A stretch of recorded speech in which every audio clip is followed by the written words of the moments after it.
Weh, nanti dulu. Jangan skip video ni. Kalau korang suka dengan fakta menarik yang berada di kedudukan 5 teratas, korang boleh pergi ke YouTube channel paling top. Jangan lupa subscribe tau. Bukan kena bayar pun.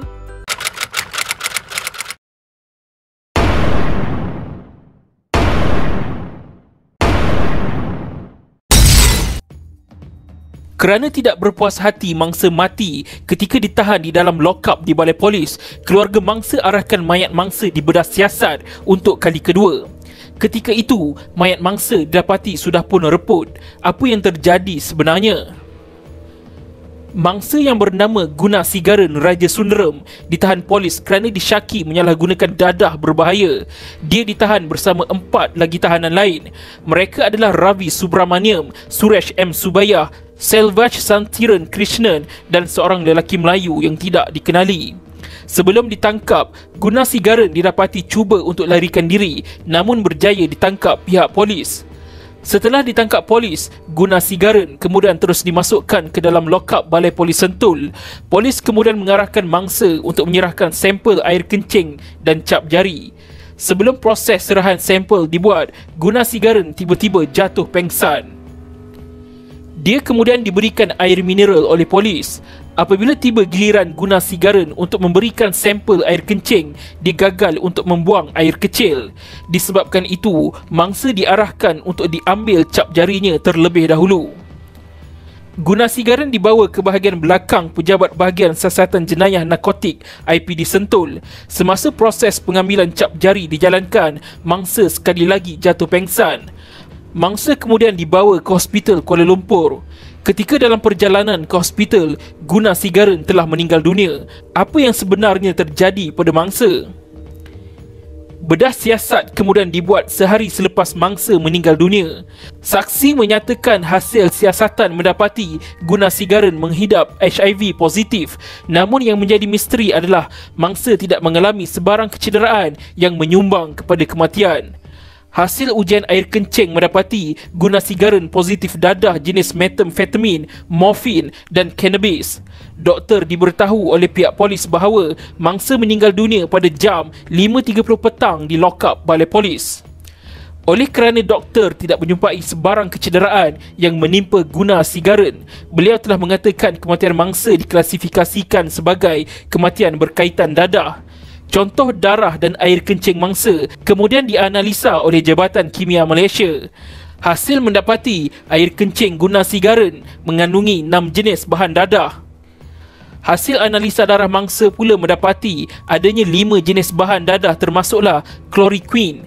Ahli kimia tidak pasti sama ada dadah jenis chloroquine tersenarai sebagai dadah berbahaya di bawah Akta Dadah Berbahaya ataupun tidak.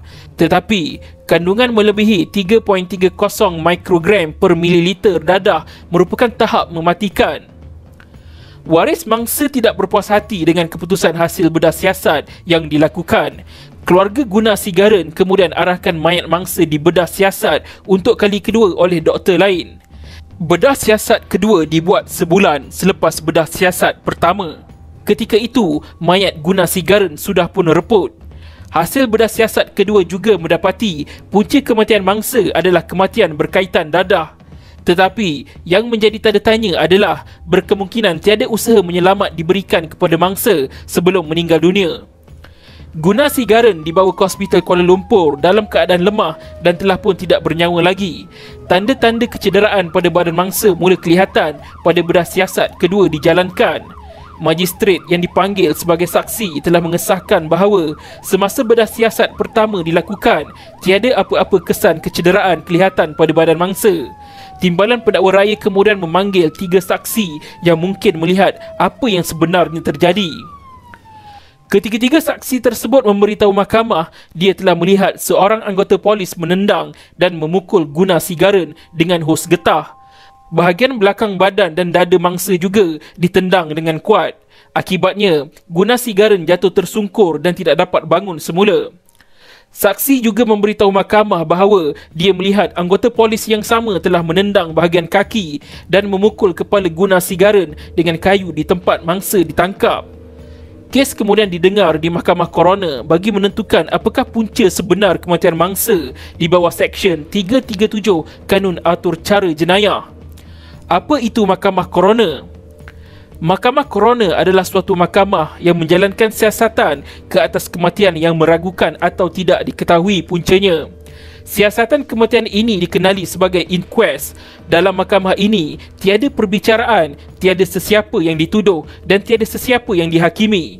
Hakim yang bersidang dalam mahkamah ini dikenali sebagai coroner dan akan membuat siasatan terhadap kematian seseorang itu sambil dibantu oleh pendakwa raya sebagai pegawai pengendali inquest. Coroner akan mendengar keterangan saksi-saksi yang tahu tentang kematian dan akhirnya akan membuat keputusan sama ada punca kematian itu adalah akibat kemalangan, berunsurkan jenayah atau keputusan terbuka iaitu tidak diketahui sebab kematian. Seseorang magistrat yang menjalankan siasatan hendaklah menyelidik bila, di mana, bagaimana, dalam apa cara mangsa meninggal dunia dan sama ada sesiapa terlibat secara jenayah dalam kematian mangsa, merujuk kepada Seksyen 337 Kanun Atur Cara Jenayah. Magistrat telah memutuskan sebab kematian Gunasigaran adalah berkemungkinan akibat dari kecederaan akibat dipukul dan ditendang ataupun sebab kedua adalah kerana mengambil dadah jenis chloroquine yang berlebihan. Disebabkan tiada bukti konklusif dan saintifik bahawa perbuatan yang dilakukan anggota polis itu sebagai punca sebenar yang menyebabkan kematian mangsa, magistrat telah memutuskan punca kematian mangsa tidak dapat dikenal pasti. Si mati memang telah dipukul dan ditendang, tetapi punca sebenar yang menyebabkan kematian atau telah mempercepatkan kematian mangsa tidak dapat dibuktikan secara konklusif dan saintifik. Keputusan magistrat kemudian disahkan oleh Hakim Mahkamah Tinggi Kuala Lumpur iaitu Yang Amat Arif Kamardin Hashim pada Julai 2012. Waris kepada Gunasigaran Raja Sundaram iaitu Ganga Gori Raja Sundaram menamakan 12 defendant termasuk Korporal Muhammad Faizal Mat Taib yang didakwa telah memukul mangsa dalam saman yang difailkan. Beliau juga menamakan 7 pegawai polis daripada bahagian narkotik, Ketua Polis Sentul ACP Zakaria Pagan, Ketua Polis Negara ketika itu Tan Sri Musa Hassan, Pegawai Hospital Kuala Lumpur di Bilik Mayat dan Kerajaan Malaysia sebagai defendant.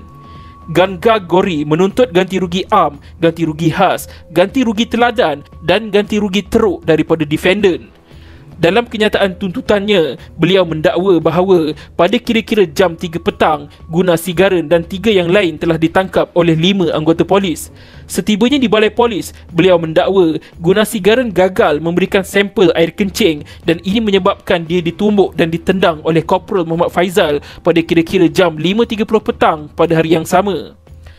Beliau mendakwa perbuatan ini berlaku di hadapan anggota polis lain yang tidak menghalang perbuatan tersebut yang disaksikan oleh 3 orang yang ditangkap bersama Gunasigaran.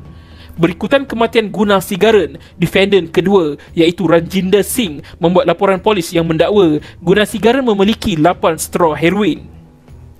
Pada Julai 2013 pula, NGO Hak Asasi Suara Rakyat Malaysia Suaram mengkritik kenyataan Ketua Polis Daerah Sentul ACP Zakaria Pagan di mahkamah bahawa tiada kematian mengejut dilaporkan berhubung mangsa kematian dalam tahanan. Menyifatkan perkara itu sebagai tidak boleh diterima, Suaram menyoal sehingga kini tiada laporan dibuat oleh polis berhubung kematian Gunasigaran. Bagaimana perkara ini boleh terjadi? ACP Zakaria Pagan memberitahu Mahkamah Tinggi Kuala Lumpur bahawa laporan kematian bukan tanggungjawab polis, sebaliknya ia tanggungjawab pegawai perubatan. Beliau mendedahkan perkara itu semasa pendengaran kes saman sivil Ganga Gori terhadap kerajaan dan polis.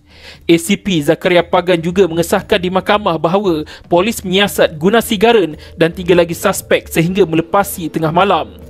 Ketika peguam plaintiff iaitu M. Viswanadan berkata, Undang-Undang Lockup menetapkan suspek tidak boleh disoal siasat selepas jam 6.30 petang. Tetapi Zakaria Pagan mempertahankan tindakan polis dengan menjelaskan ia bagi mempercepatkan siasatan. Zakaria Pagan juga berkata, suspek tidak berada di dalam lockup tetapi sel transit di Balai Polis Sentul. Gunasigaran pada ketika itu berumur 32 tahun, meninggal dunia antara 6.45 hingga 7 petang di Balai Polis Sentul pada 16 Julai 2009. Kebetulan pada hari yang sama dengan hari mayat Teo Beng Hok ditemui di bangunan Suruhanjaya Pencegahan Rasuah Malaysia SPRM di Shah Alam. Polis mendakwa kematian itu disebabkan penggunaan dadah secara berlebihan.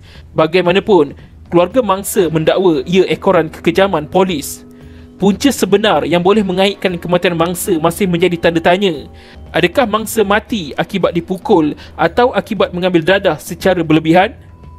Penghakiman penuh boleh dirujuk dalam kes Ganga Gori lawan pendakwa raya 2012 9 MLJ 733 Mahkamah Tinggi Kuala Lumpur.